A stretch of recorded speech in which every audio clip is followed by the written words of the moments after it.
el agua sin transportar materia.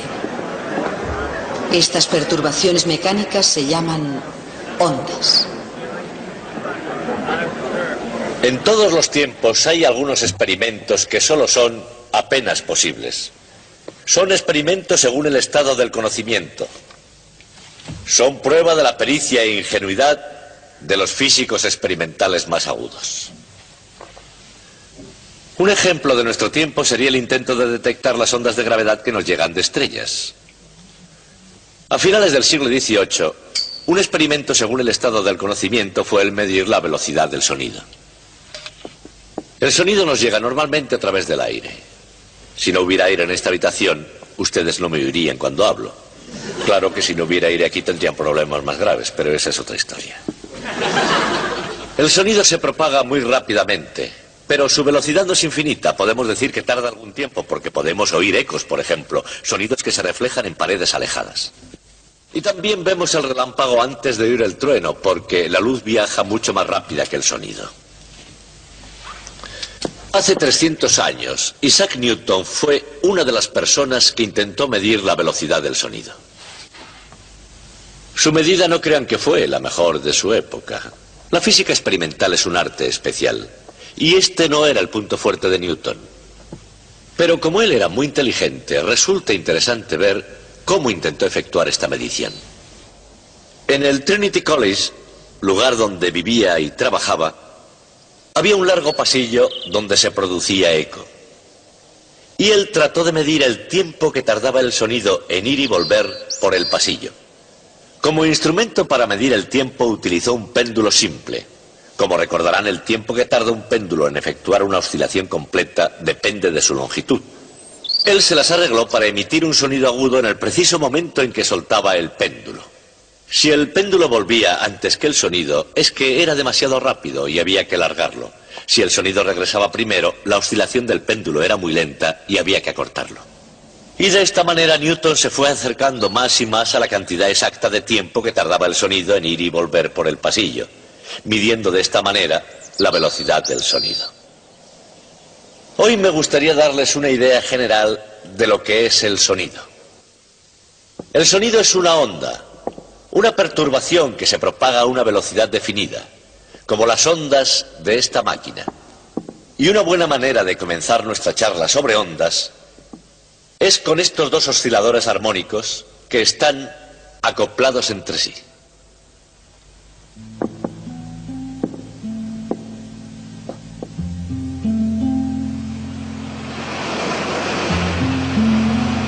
Agua, luz, sonido, incluso la presión. Todos ellos se propagan por ondas. De hecho, las ondas son uno de los fenómenos naturales comunes en el mundo de la física.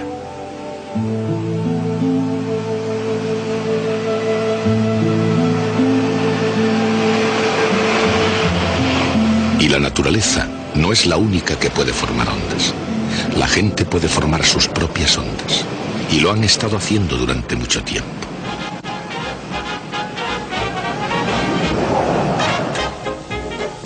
Nueva York, 1926. Una gran bienvenida a Gertrude Ederle, la primera mujer que cruzó a nado el Canal de la Mancha.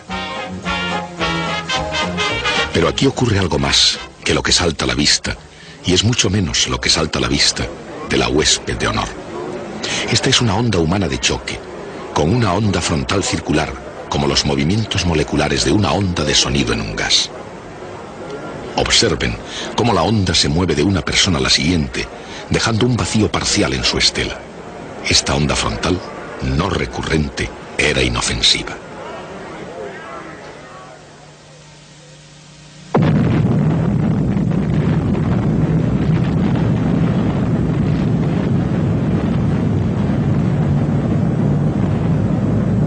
Eniwetok, 1952. La prueba de la primera bomba de hidrógeno. Todo el mundo siente el calor de la primera onda de choque nuclear durante la Guerra Fría. Pero el fenómeno de emitir ondas es muy anterior a 1952. incluso anterior a 1926. Nos lleva al principio de los tiempos y al del universo mismo. La gran explosión.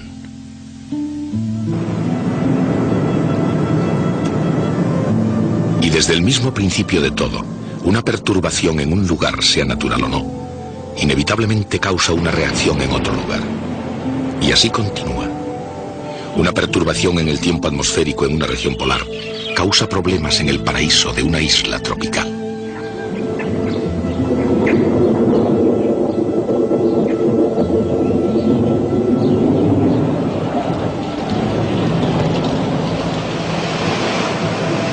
La cadena de acontecimientos terrestres y fenómenos unidos por lazos infinitamente complejos pueden observarse mejor a distancia. Pero se comprenden mejor vistos de cerca. Y es así porque a pesar de lo complejo que se nos presenta el sistema, hay un principio subyacente que comienza a explicar sus aspectos físicos. Cuando se unen simples sistemas mecánicos, una perturbación en uno de ellos pasará al siguiente.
Cuando se perturba cualquier sistema mecánico estable, la respuesta de la naturaleza es el movimiento armónico simple. Esto es lo que sucede en el caso de un oscilador simple. Pero cuando se unen varios osciladores entre sí, una perturbación en uno de ellos pasa al siguiente. Y así, sucesivamente. Esta es la esencia de una onda mecánica.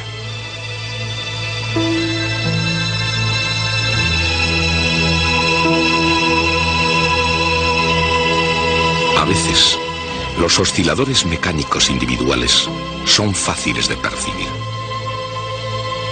En otros casos, la onda misma se puede ver con más facilidad que los osciladores individuales. Tal vez resulte más sorprendente el hecho de que las ondas se propagan no solo a lo largo de la superficie del agua, sino, incluso, a través del interior de un sólido cristalino. La velocidad de una perturbación depende del medio que atraviesa y de la conexión entre una partícula de materia y la siguiente. Si la unión es débil, la perturbación pasa lentamente. Si es fuerte, la perturbación viaja rápidamente. Pero con independencia de la velocidad, o el medio, el agua, el aire o incluso un sólido, todas las ondas que se propagan a través de cualquier medio se llaman ondas mecánicas.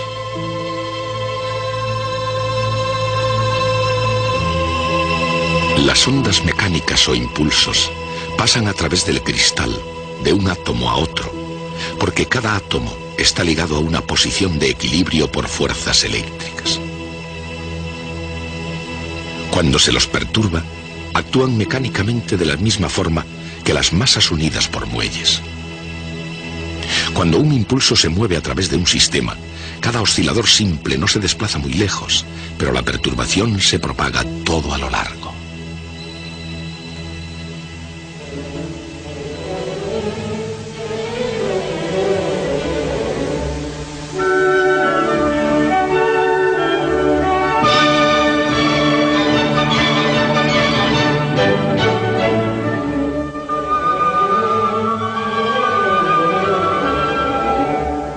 A veces las oscilaciones mecánicas pueden ser más conmovedoras que perturbadoras. Pueden ser arte a la vez que ciencia y pueden gozarse como tales.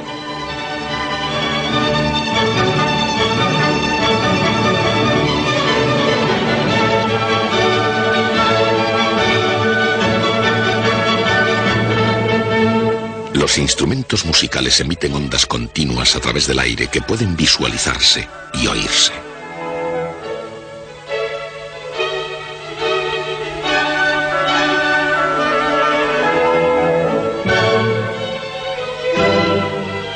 Unas masas unidas por muelles pueden no parecer una hermosa música, pero el principio es el mismo. Y podemos describirlo utilizando unos pocos términos corrientes. Cada onda tiene una amplitud que es la magnitud de la perturbación y que se mantiene a medida que la onda se propaga.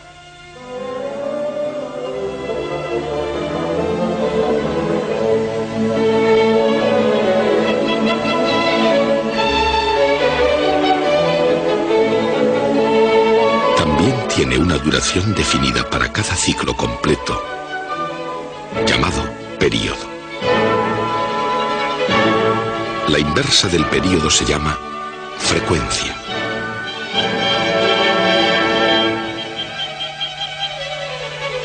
El tono de la música depende de su frecuencia. Cuanto más alta sea la frecuencia, más alto será el tono del sonido. Y el volumen de la música depende de la amplitud. Pero sin importar lo altos que sean los sonidos, están siempre en movimiento. E independientemente del tono del volumen, todos los sonidos se propagan por el aire a exactamente la misma velocidad. Si no fuera así, cada oyente oiría una ejecución distinta.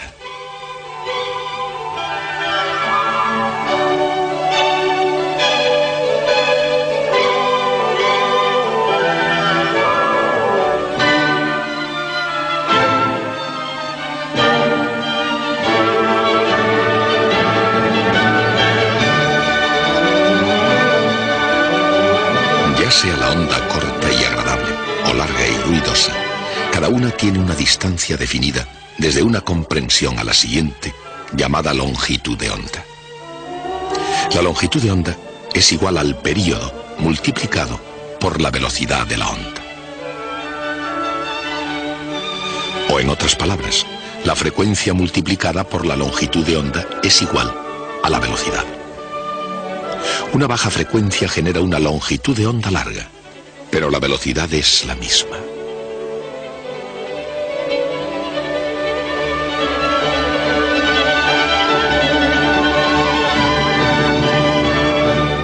La velocidad de las ondas en el aire es siempre la misma, con independencia de la frecuencia de la longitud de onda, e incluso de su amplitud. Pero en este mundo, e incluso de su amplitud. Pero en este mundo, no todas las ondas se dispersan igual.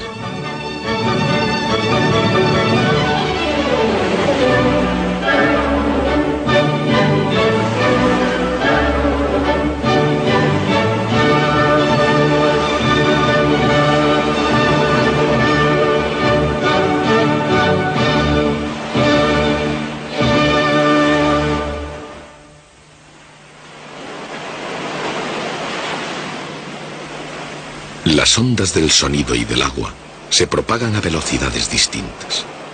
Y a diferencia de las ondas de sonido, las olas pueden propagarse a velocidades distintas unas de otras. A una distancia considerable de un continente, lejos fuera, en mar profundo, las olas largas avanzan más rápidamente que las cortas. Pero cerca de la orilla, las olas avanzan juntas, y al margen de su longitud, todas las olas disminuyen su velocidad a medida que se acercan a tierra. En la mecánica de las ondas, eso es así, en definitiva. Porque en la tierra o en el mar, en realidad en todas partes, todas las ondas mecánicas siguen los mismos principios básicos. Donde quiera que se emitan ondas, Los osciladores armónicos responden y luego vuelven a su posición inicial. Los osciladores están unidos de forma tal que cada ciclo de uno excita al oscilador que está a su lado. ¿Qué es lo que determina la velocidad con que se mueve la onda?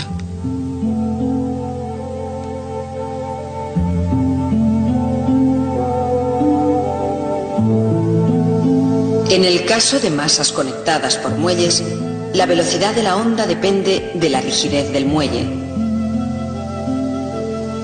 de la masa de cada oscilador y de la distancia de equilibrio entre ellas.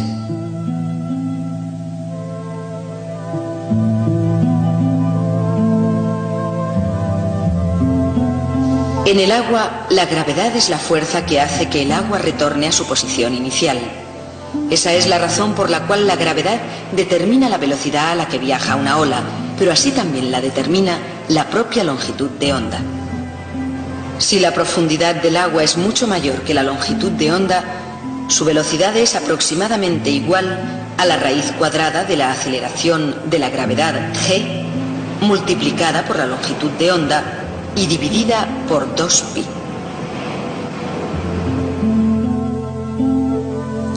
En otras palabras, las olas oceánicas largas se mueven rápidamente, mientras que las ondas cortas se mueven más lentamente. El resultado es que en aguas profundas, las ondas largas pasan bajo los rizos de la superficie. Las olas, ya sean largas o cortas, difieren de las simples ondas mecánicas en otros aspectos. Por ejemplo, las masas y los muelles pueden oscilar a lo largo de la dirección que los conecta. Se llaman ondas longitudinales. Y también se las puede hacer oscilar lateralmente. Estas se llaman ondas transversales. Pero las olas no son ondas longitudinales ni transversales. En vez de ello, cada partícula del agua de la superficie da vueltas alrededor de un pequeño círculo, cada uno de ellos levemente desplazado del siguiente, dando en conjunto la familiar ondulación de la superficie del agua.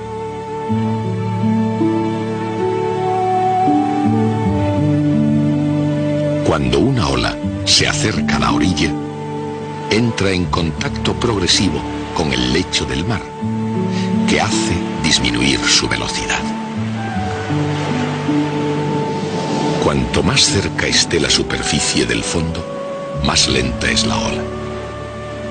En aguas poco profundas, la velocidad de la ola es aproximadamente igual a la raíz cuadrada de la aceleración de la gravedad multiplicada por la profundidad del agua. Cuando esto ocurre, la parte gruesa de la onda se mueve más rápido que la parte delgada, echando a perder la forma senoidal de la ola y, por último, haciendo que la ola rompa.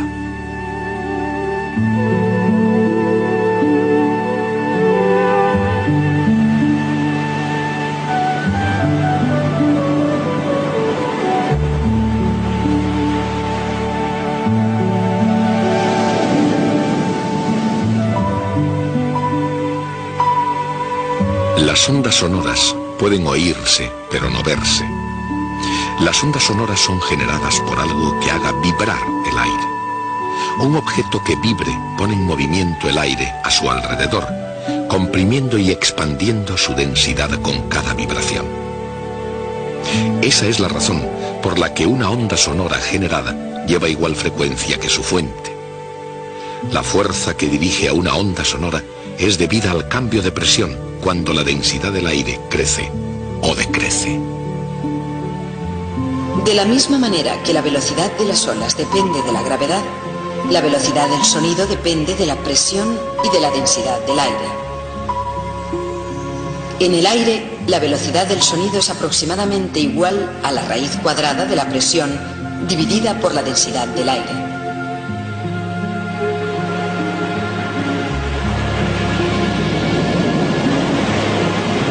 Por todo el mundo, en el lugar más apacible y en el más violento, incontables partículas de materia vibran al unísono. y de acuerdo con los principios del movimiento armónico, crean el fenómeno de la onda mecánica.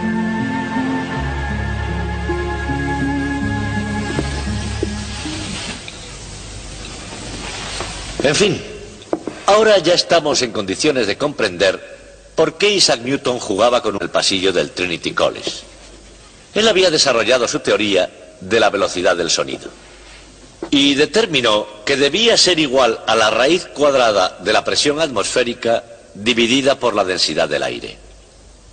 Y cuando introdujo estos valores para hallar su valor, el resultado fue 979 pies ingleses por segundo. Newton trataba de medir la velocidad para asegurarse de que su teoría era la correcta. Pero esta teoría que hizo Newton no fue la mejor para esa época. La mejor de esa época fue la realizada por William Derham, quien consiguió un resultado de 1142 pies ingleses por segundo. Y en este punto, Newton tuvo que hacer lo que todo científico debe hacer todas las veces. Tuvo que hacer un juicio de valor. Su teoría pronosticaba ese número. El experimento dio esa medida. Y la pregunta ¿es correcta o incorrecta la coincidencia o no coincidencia de estos números? ¿Es satisfactoria o no es satisfactoria?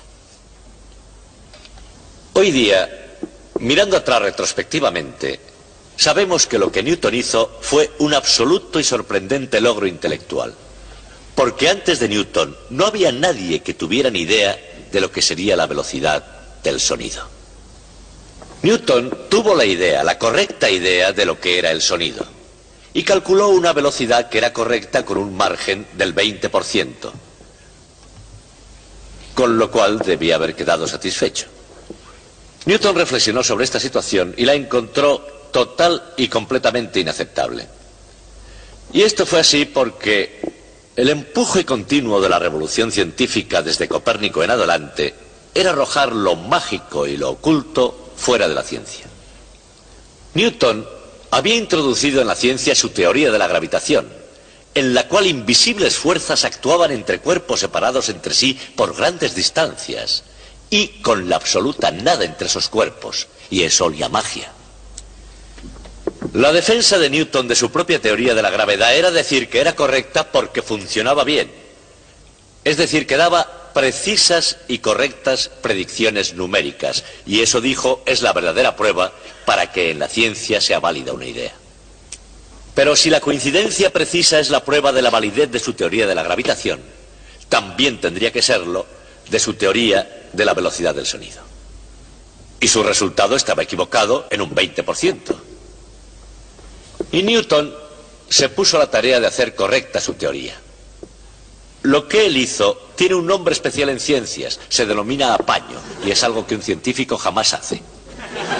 Este no es un apaño cualquiera, es un apaño hecho por el gran Isaac Newton, en el libro clásico de la ciencia, en el propio Principia. Les voy a contar lo que él hizo, estén atentos. Lo primero que él dijo fue: el sonido se propaga a 979 pies por segundo. No a través del aire, sino a través del espacio entre las moléculas del aire. El sonido en realidad recorre una mayor distancia cada segundo, porque las moléculas mismas están ocupando espacio.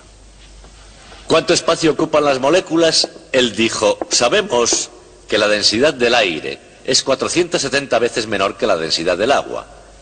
En otras palabras, si imaginamos un volumen como este, conteniendo aire, dicho aire podría comprimirse en 1 partido 470 de ese volumen, una cosita como esta. Y si hiciésemos eso, la distancia lineal que ocupaba sería 1/9 de la distancia lineal original. La distancia adicional que el sonido recorre en un segundo es 979, que dividido por 9 nos da un suplemento de 108. Si se agrega esta cifra a esa otra, se obtiene 1088 pies por segundo. Un resultado más cercano, pero no bueno aún para Newton. Entonces dice: bueno, el aire es 10% vapor de agua. ¿Que cómo sabe eso? No lo dice. Y por supuesto el agua no participa en este proceso. ¿Por qué no? Él no dice por qué no. Pero dice: Cuando dividimos por la raíz cuadrada de la densidad del aire cometimos un error. Debimos dividir por la raíz cuadrada de 9 décimos de la densidad del aire, porque la décima parte restante es agua. Luego debemos agregar a esto 1088 dividido por la raíz cuadrada de 0,9, es decir, un 5% adicional, alrededor de 55 pies. Si se añade 55 pies a esta cifra, se obtiene 1143 pies por segundo, que se parecen a los 1142 pies por segundo, y Newton se quedó satisfecho. De esa forma, Sir Isaac Newton hizo que la ciencia y la razón triunfaran sobre lo mágico y lo oculto.